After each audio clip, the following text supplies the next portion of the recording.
Quick disclaimer, although we are therapists, this podcast does not provide therapy or replace working with your own therapist. Everything here is for education and conversation only. Hi, I'm Dobby. And I'm Christina. We are two therapists who spend 40 hours a week helping people navigate their lives and the other 128 hours wondering if we're doing ours completely wrong. That's us. Yes, indeed. How are you, Christina, today? I'm feeling a little tired today. I think the weather is not helping. It's super dreary. I just would love to take a nap. Wouldn't that be wonderful? Yeah, I would love to take a nap right now. So I'm okay. I'm just feeling a bit tired, a bit run down. What about you?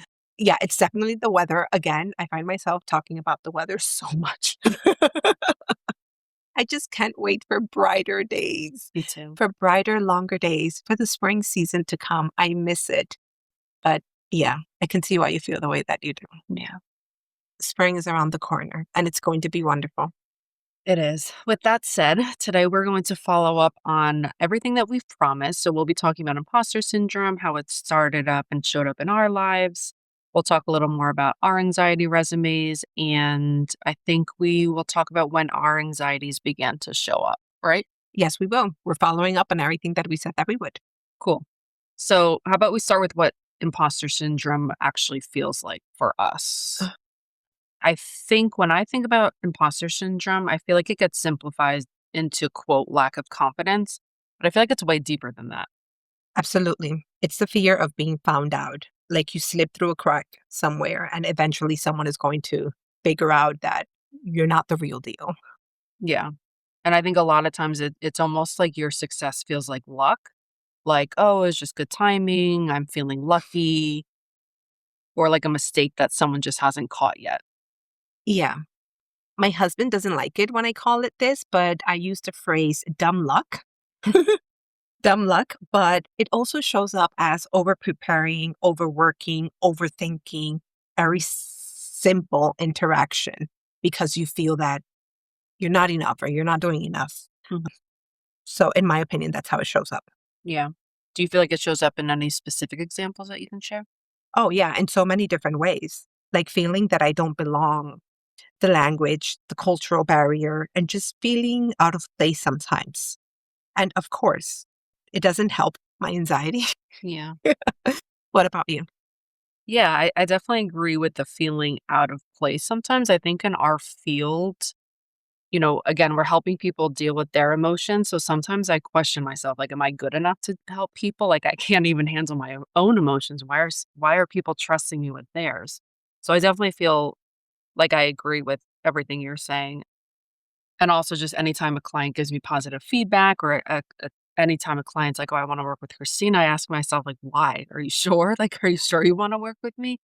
Although I know that we are skilled, we're experienced, but still that imposter syndrome definitely kicks in every now and then. It creeps in. Creeps in. Yeah, it Yeah. creeps in. But please know that you are competent. You are a competent clinician. And that's when and where we need to challenge the negative thoughts. Yeah.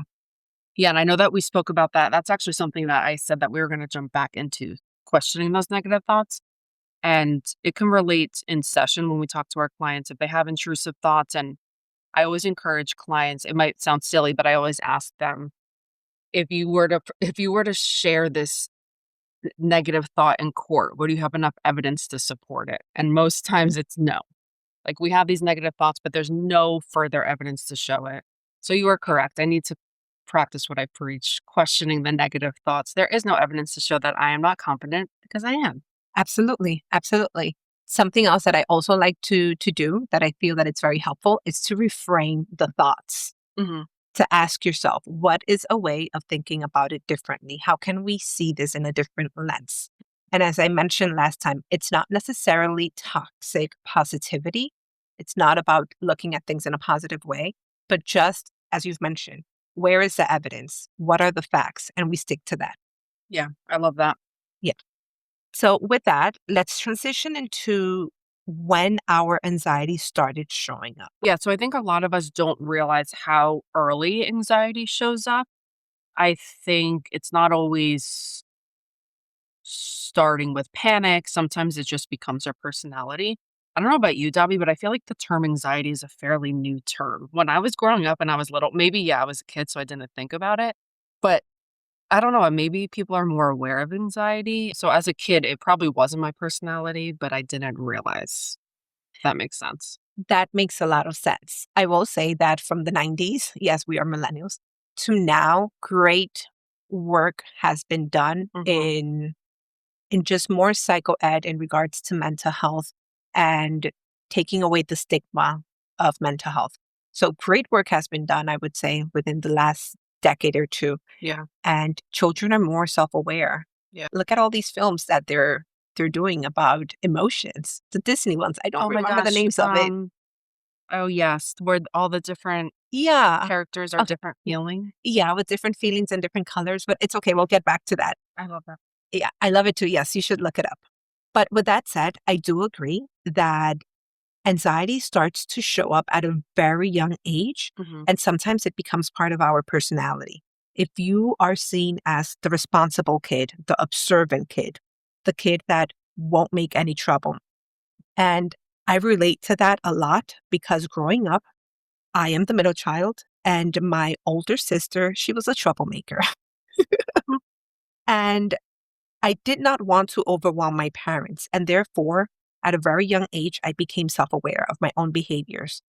And that is when growing up, being labeled the responsible one becomes your identity. Yeah, that makes a lot of sense. I think also the kid who learns early that being good, kind of what you were saying, Mhm. if you're being good, you're being helpful, you're high achieving, then that kind of becomes your new safe, that safety blanket. By the way, the movie's Inside Out. Inside Out, I love it. It's so cute. It's It's so nice. And it's such a great film to show children yeah, emotions and for them to feel comfortable enough to label them correctly and to know that it's okay to feel what you're feeling and to know that you will get through it. yeah, Yeah, Inside Out. Look at that. They're yeah, showing children at a very, very young age yeah, to express their feelings in a healthy way. yeah, But yes, back to us. yeah. I would say that yes. I would also say that there are good things about anxiety that we don't necessarily highlight enough. I would say that for many, anxiety begins as protection. It helps you anticipate, it helps you avoid conflict, performed well, which for me, I think that it does help me. And it helps you stay safe emotionally. Yeah, but then one day I feel like you realize that it never turned off.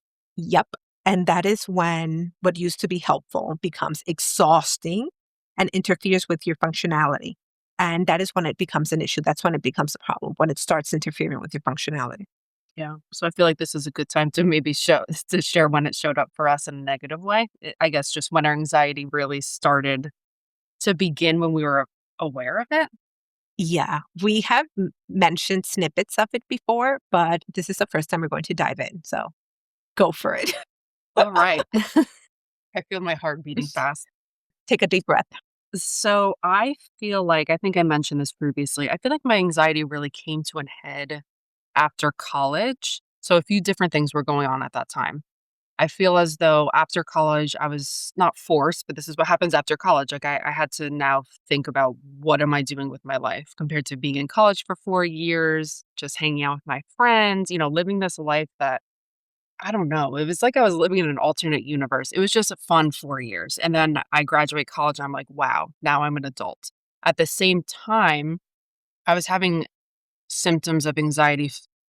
For example, my heart was racing a lot. Mhm, I started losing my hair and I started gaining a little bit of weight. So when I mm, went to the doctor said, before we address this as anxiety, I want to rule out anything medical. Long story short, it turns out that I ended up having elevated levels of thyroid, which I now have Hashimoto's disease. So for any anxious girlies, it's always good to rule out anything medical. If I didn't go to the doctor, I probably would have never known that I had this thyroid disease. mm. Unfortunately, I had this thyroid disease and that anxiety was still there. So yeah, I think from there, I don't know if I just started seeing the world differently. I started thinking about my parents getting older. I started thinking about my career, who I'm going to marry, all these things that I just never had to worry about kind of really came to a head all at once. That's the very brief story. There's definitely more, but those are the two things that stand out: college, thyroid. Fast forward, still feeling anxious. Not as bad, but here I am. What about you, Duffy? We're functioning, Yeah, we're functioning anxiety girls. functioning individuals. Thank you for sharing that. I had somewhat of a similar story. I have always been known and labeled as an anxious kid. I was a bit anxious growing up. However, the day before my 30th birthday, I experienced my first panic attack. Hmm. I was laying flat, getting my lashes done, have not done them ever again. And I'm really not that type of girl. But I just felt that I couldn't breathe and I couldn't stay still for 2 hours. So I had to leave. I had to go. I went to the ER and the ER asked me to follow up with my PCP, and my PCP tells me that I have hyperthyroidism. The same. Well, not the same. You have hypo, I have hyper. Oh. So I was very, very anxious. I was anxious all the time. My heart was racing at all times. I lost 10 to 15 pounds. My hair, I was also losing my hair. So there are many similarities, but the main difference is that for hypothyroidism, the main symptom is depressed mood and some anxiety. And for hyperthyroidism, because I had Graves' disease. So with Graves' disease, it's hyperthyroidism, and you just have an overactive thyroid also. And it's producing too much thyroid, and it makes you too anxious, too jittery. Yeah. So that was going on for a couple of months until I was able to, it was regulated with medication, but ultimately I just needed surgery. Mhm. And now I have hypothyroidism.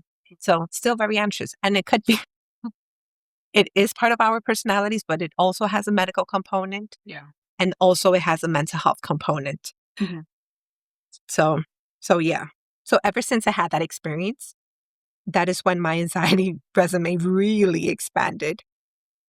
My thyroid gland was entirely removed, but the anxiety stayed with me. Oh, man. If only anxiety could be medically removed. Yeah, that would, oh my gosh, that would be great. That's what I told myself. I was like, Dabby, you underwent thyroid surgery. Mhm. It was entirely removed.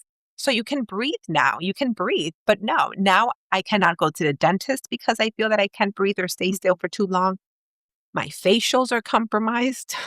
Anything that involves me laying flat for more than an hour and not being in control of getting up and leaving whenever I want to causes me anxiety. I feel that. Yeah. Yeah, and I think of it with the anxiety resume, I realize you only shared 2. Do you have a 3rd off the top of your head by any chance? Well, yeah, I just mentioned it. I remember sharing about the dentist, being Yeah. afraid of the dentist, and that is the reason. I'm afraid of laying flat for too long anywhere, but I Mhm. can sleep well. I was gonna ask you that. Sleeping is not a problem. No, I'm usually exhausted by the time I get to bed. Yeah, that's fair.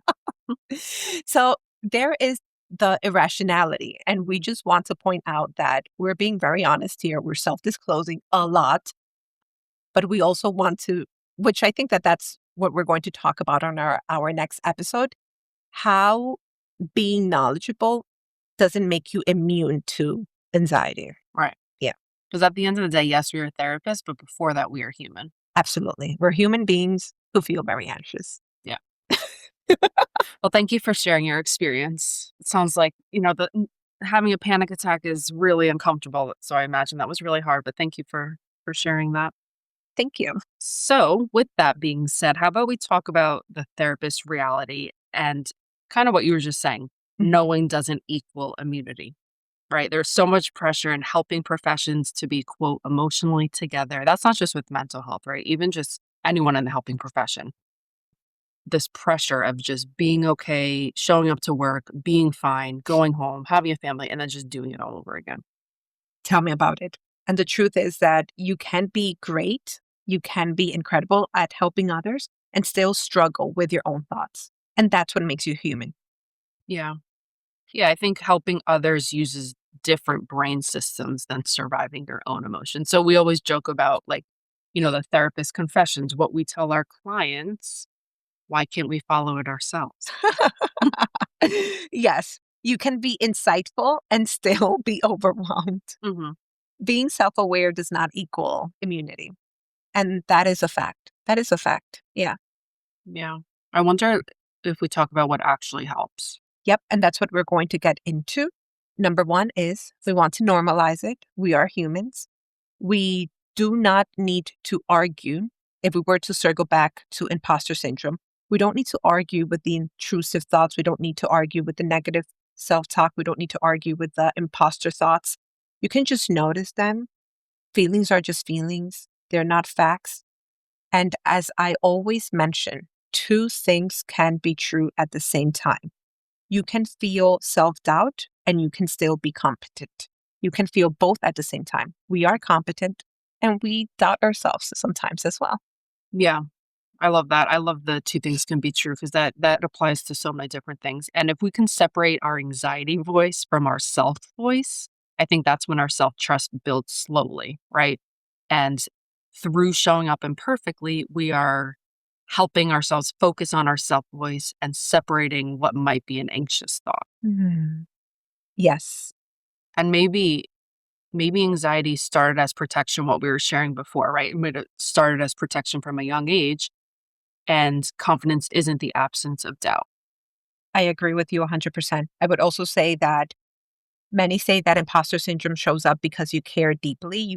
You really want to show up authentically as yourself, but the self-doubt comes, it creeps in, and that's okay. It's surviving doubt and still showing up. And with that, let's let's start getting things lighter. Yeah, I feel like we could find ourselves in a spiral about imposter syndrome because it is so real. It's so real. Ah, yeah. Oh, wait. Next episode, Mhm. spiraling, like all about spiraling spirals, something like that. Well, okay, we'll talk about it. Yeah, we'll talk about it. Guilty pleasures. This is our favorite segment of the week, I would say. Mhm. Do you agree? Absolutely. Okay, guilty pleasures and anxiety wins. I will begin if it's okay with you. Yeah. My anxiety win this week was choosing not to carry something silently.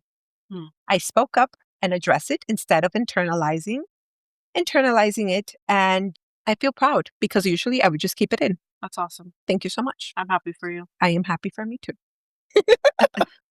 Mine was finishing something without over editing. Sounds great. Yeah, I'm not gonna go too deep into what I mean by that. it's okay. No Um, details. It's fine. yeah, We share your confidentiality, yeah, not share respect. yeah. But essentially just I did something and I didn't have to perfect it. Yeah, because that's life. Yeah. So that was mine. Guilty pleasures. Yes, my guilty pleasure this week. I just want to say that I love chocolate, even though I do need to stay away from it because I have acne. But I love chocolate. I ate a lot of chocolate this past week. And I also want to mention that Super Bowl commercials do work. They work because I saw a commercial about Kinder Bueno chocolates. I had never ever had them before. What? I know I was missing out on life. Yeah. They're so good. They're Mhm. so good. They are, someone described them as the fancier version of a Kit Kat. I could see that, yeah. So good. So good. Yeah. It's delicious and it is my new addiction. Nice.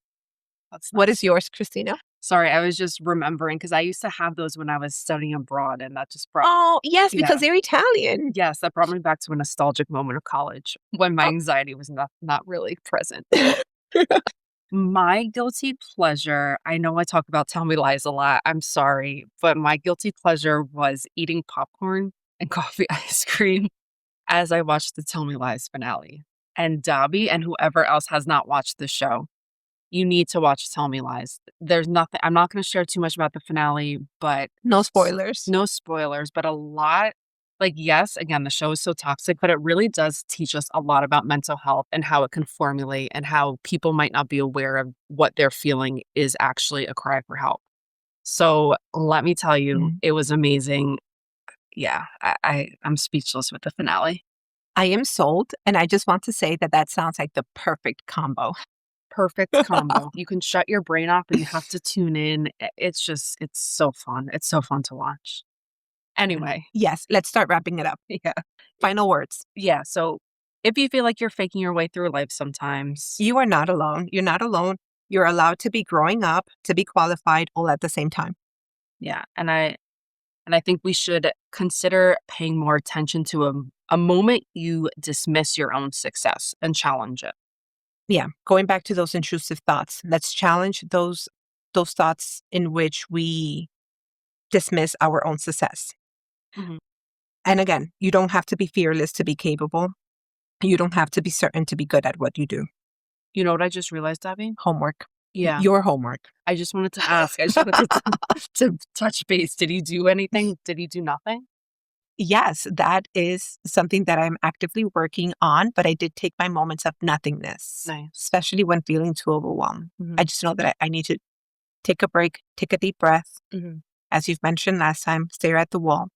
I didn't buy the expensive cheese, but That's that's okay. okay. I laid on the floor for 10 minutes with my eyes shut, Love that. and my husband came into the room and was really concerned. He was wondering what I was doing, but I just told him I am practicing doing nothing. So this week, let's say the homework is again to challenge any moments that we might dismiss our own success. Yes, that sounds about right. And with that said, we should start wrapping it up. Guys, thank you so, so much for listening. We are Dabi and Christina, and we hope to see you next week. Bye bye. Bye.